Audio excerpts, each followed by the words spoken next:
Welcome to Channel AMEC, your insight to the Australian visa system.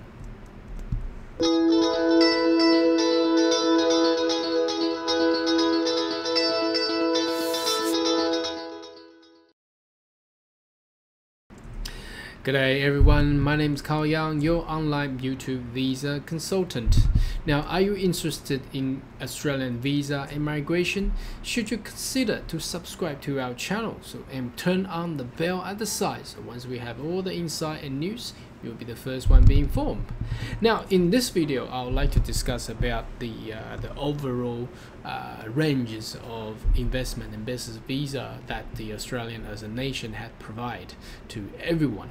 So basically, it has been put into category of two subclasses. Now, one is 188 and the other one is 132. So 188 and 132. Now, I like to take this opportunity to go through all of them all together. So if you're interested in business investment visas, or perhaps you're looking to invest into Australia, maybe this visa could fit your criteria. So let's go and have a look at what we have here. I would like to go through with the first with the subclass 132 first, because it's a visa category that will get you into a permanent residency straight away. So the differences between 132 and 188 is that 188 only give you a provisional visa, which is temporarily, it's not permanent, okay? And it requires you to meet a certain criteria at the end of the visa, then you will transfer into a permanent residency. But subclass 132 gives you permanent residency straight away. So it does provide a two stream. One is, as you can see on the left hand side, it says significant business history stream, and the other one is the venture capital entrepreneurial stream. I would like to go with the VC first. So that's what we call VC, and it's traditionally called 132B for the VC and 132A for the significant business history stream. Now, the VC one basically requires the applicant to have an innovative idea which can be commercialized and has been agreed and provided under the agreement by an authorized venture capital fund to fund you at least 1 million Australian dollars. So if that's the category that you're in and you have got something like that, you'll be able to actually lodge a 132B venture capital entrepreneurial stream and receive permanent residency straight away. But obviously there are a lot of legal and lawful documentation required to prove that stage, but as long as you understand what I've been talking about and you have got something that in your actual arrangements, this will be actually very good for you, because you get your permanent residency and you get VC funding you, and you can actually operate and establish your business straight away. Now, the 132A, the significant business history stream, obviously, as it says, it requires you to actually have an net asset of at least $1.5 million. So that's allows you to invest into Australia after you being granted the visa, and the business that you have already back home. You need to prove that you have a business turnover of at least 3 million Aussie dollars for at least 2 out of 4 fiscal years in medium before you be invited to apply. And plus, you need to show a total of asset of 400,000 ownership under your shares within that business. So that's all you need to do. So I can see that most of the medium-sized business can actually meet this requirement. The only thing is that you need to have a very good audited financial report plus the taxation documentation altogether, and you should be able to meet all these requirements easily. Okay, some people some applicant and all client that I met had come through this, but the only issue that I had is the taxation system back in their country is not as equipped, should I say, or does not provide fully account, or they lost documents. Now, that's a lot of people problem, because when you build in business, you wouldn't take time to actually record everything, and when you get back to your accountant and the accountant went back to the taxation office, they had lost everything, or they don't store anything. That's another problem. So make sure you have an audited, fully financial report plus the taxation documentations for the 132A stream. Now moving on, let's go to 1AA visa, which is the Business Innovation and Investment Provisional visa. Now this visa does provide 5 different streams rather than like the subclass 132 only provide 2. It provides 5, but it's provisional. As you can see, it only gives you visa temporarily, so you can stay in Australia for a certain amount of period, generally is 4 years, and then you'll be able to build whatever the business or invest during the time, so then you can actually transfer into a permanent residency later on. So the 1AA business innovation stream, which is commonly called 1AA with a capital A at the end, because it's the first stream comes in hand. It basically assesses that the you're required, rather than 132A, rather than having a 3 million yearly turnover, you only require to have a minimum of 500k or 100k, or I mean 1 million or 1.5. It doesn't have to go up to 3 million, okay, and plus some asset requirement of at least $800,000 Aussie dollars.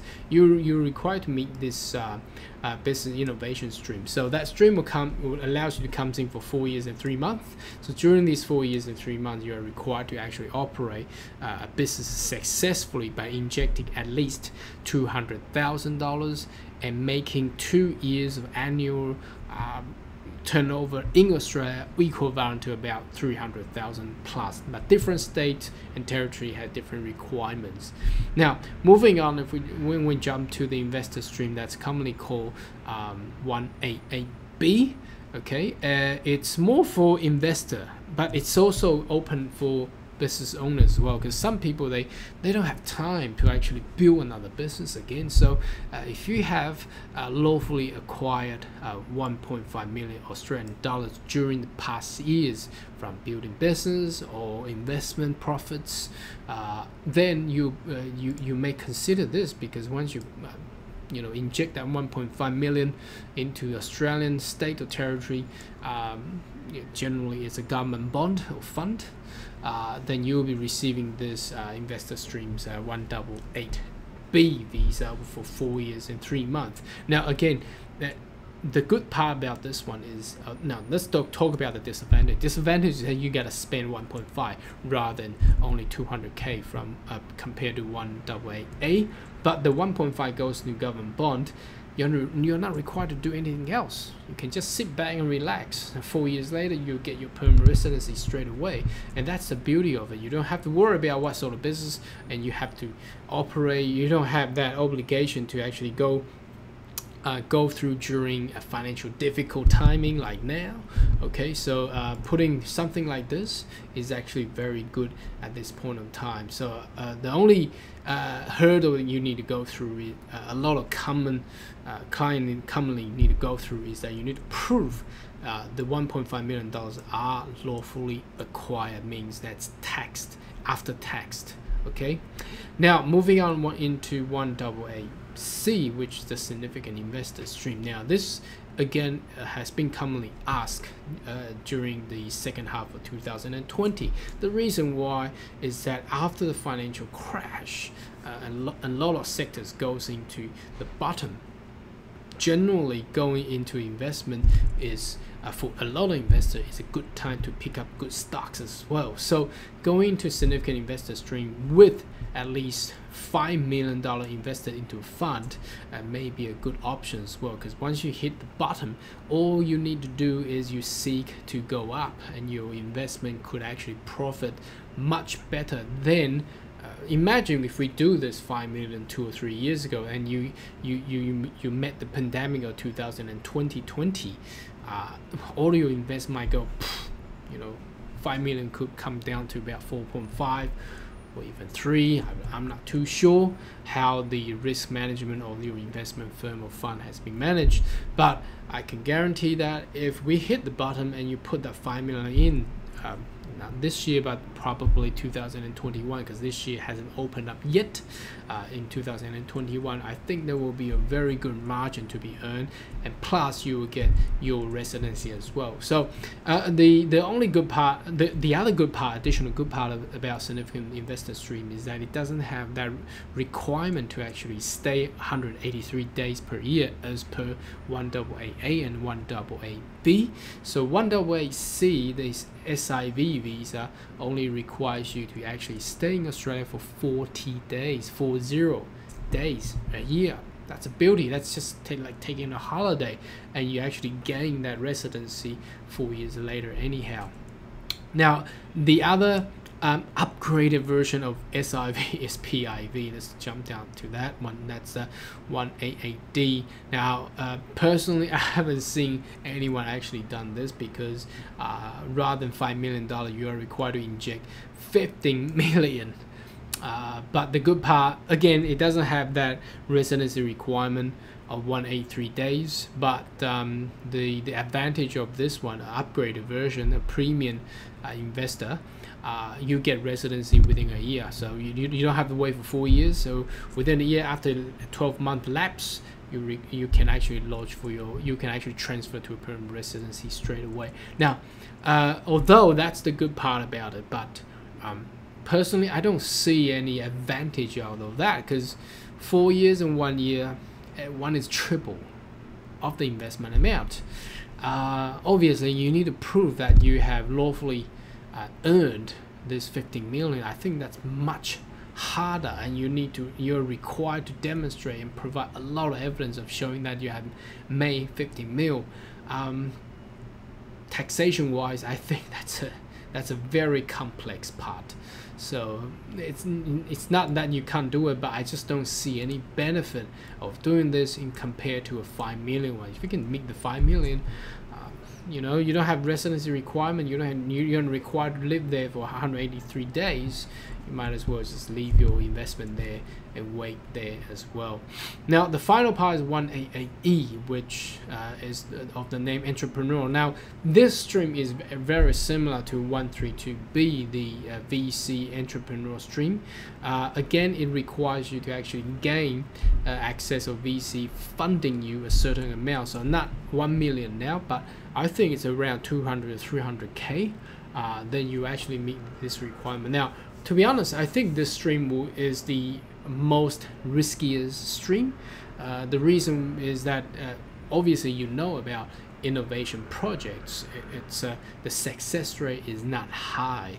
Now if you've only been given a provisional visa, and you know the success rate of the business is not high, how are you gonna prove that you have a success business in order for you to actually transfer into a permanent residency within that 4 years? Now that's just flip, you know, smack.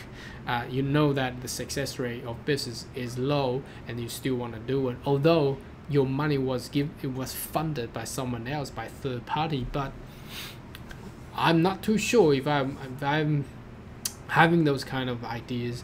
I might think of bump it up to 132B rather than going to 1AA-E. All right, anyway, that's for people to judge and to have a think about. So today's video actually basically giving you a whole scope of business investor visas, allows you to actually skim through and check out which one is interested. Now the big part about this one is it's the policy, it's the government picking the right applicant rather than the applicant actually picking what they can do. So make sure that you go through all the detail. I do have every single business investment visas detailedly explained in my channel, so you might want to find those video and go through it. Now again, for the updated version, I'm gonna wait until all the state and territory have their final criteria being announced, and I'll go through each one of them and publish on YouTube and Facebook. Thank you for watching. I see you next video. Goodbye.